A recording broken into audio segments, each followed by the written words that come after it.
Fridays are awesome. I'm Carl Azus. You've heard that some changes are coming to CNN Student News, and you're going to find out exactly what they are later in today's show. This is our last program of 2016, and it starts by taking you back to the war-torn city of Aleppo. It's become a major flashpoint in Syria's brutal 5-year-old civil war. Hundreds of thousands have died since it started. Rebels fighting the Syrian government have ruled eastern Aleppo for 4 years. But in the past 2 weeks, the Syrian regime has made major advances against the rebels, and it's on the brink of controlling all of Aleppo. This would further cement the Syrian government's control of the country. Under a ceasefire agreed to Wednesday night, evacuations for thousands of civilians and rebels are going on in eastern Aleppo, though some international officials say tens of thousands are still trapped there. Some of the evacuees will have the chance to move to Turkey. Most will be leaving one war zone for another, traveling to part of a neighboring Syrian province that's currently controlled by rebels and that's most likely the Syrian regime's next target. As far as Aleppo goes, a UN advisor says it took 4,000 years to build the city and that one generation managed to tear it down in 4. Another international story we've been following concerns the secretive nation of North Korea. It's been a rival of South Korea and the U.S. since fighting stopped in the Korean War in 1953. North Korea's leader, Kim Jong-un, has spoken out repeatedly against the U.S., and his communist government has continued to develop nuclear weapons, even though the United Nations says that's illegal and has heavily penalized North Korea's economy to try to get the country to stop. So with a new American leader taking office in January, what can be expected between the U.S. and North Korea?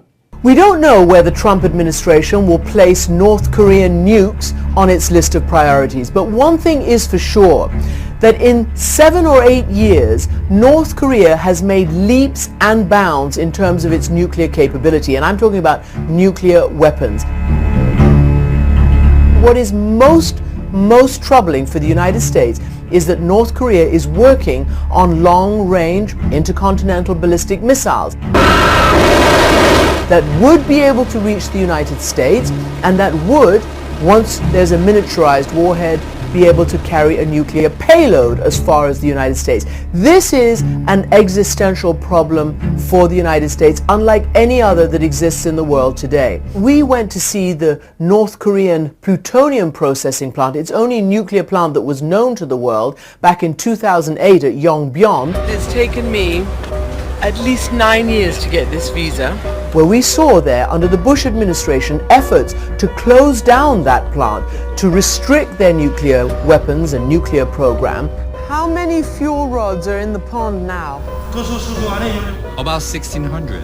And then we went back a few months later to watch the cooling tower be blown up as a physical demonstration of pulling back on their nuclear program. Everything has changed in the years since then. How will the president deal with it? What are the options? War is not an option, according to all the analysts. You're talking nuclear war if war becomes the option. So far, of course, diplomacy hasn't worked, at least not enough.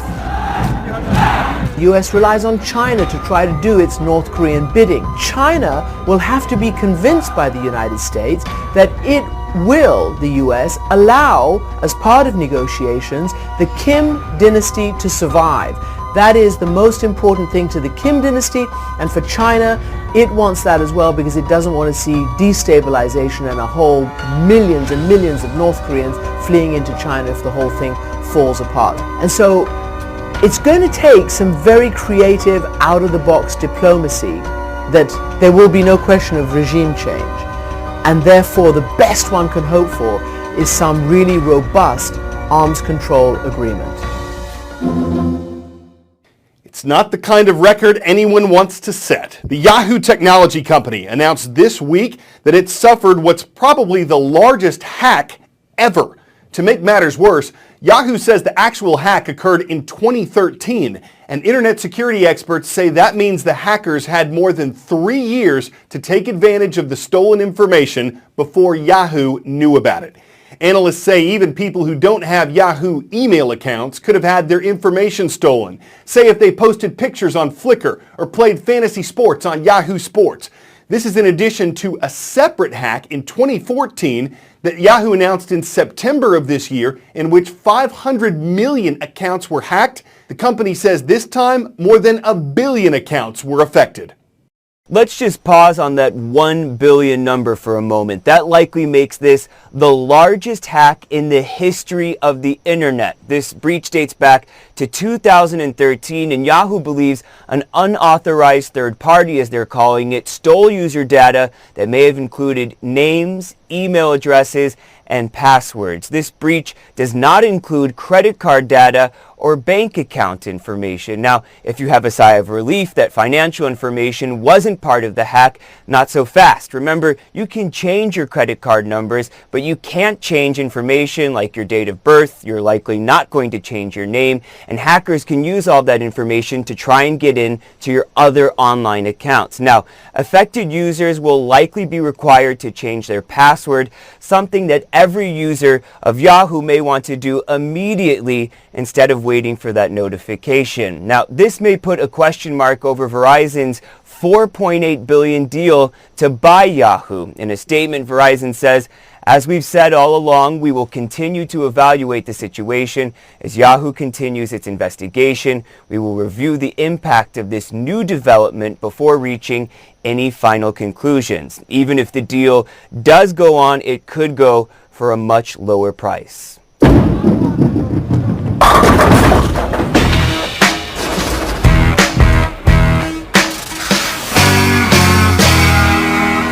Without further ado, the details. On January 5th, we are going to relaunch with a brand new name. That is going to be CNN 10, as in CNN 10 minutes of awesome. It's everything you love about CNN student news with an incredible new look. It will be 10 minutes long. It will explain global news to a global audience. It will break down complex topics, and yes, there will be puns, and yes, those will be ponderous. Maps, we got them. Friday recaps.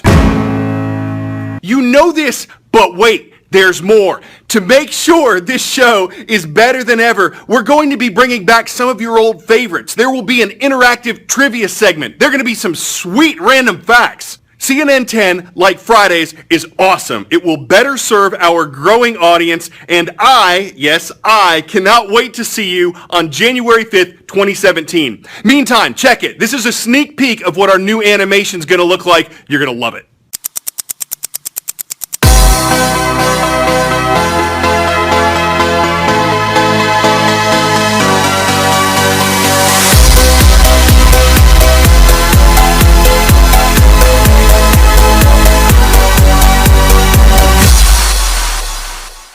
So on January 5th, you'll find CNN 10 the same way you found today's CNN Student News. The new show is still designed for you. If you're watching in a classroom, on the go, or overseas, if you want world events explained in 10 minutes, we're your international news source. And we didn't need to ponder or pontificate whether to repuntroduce our pondering punchlines. The show kind of depuns on them. They couldn't be pun included. We hope you punderstand. I'm Carl Zeus, wishing you the best of Christmas, a happy Hanukkah, happy holidays. Can't wait to see all y'all in 2017.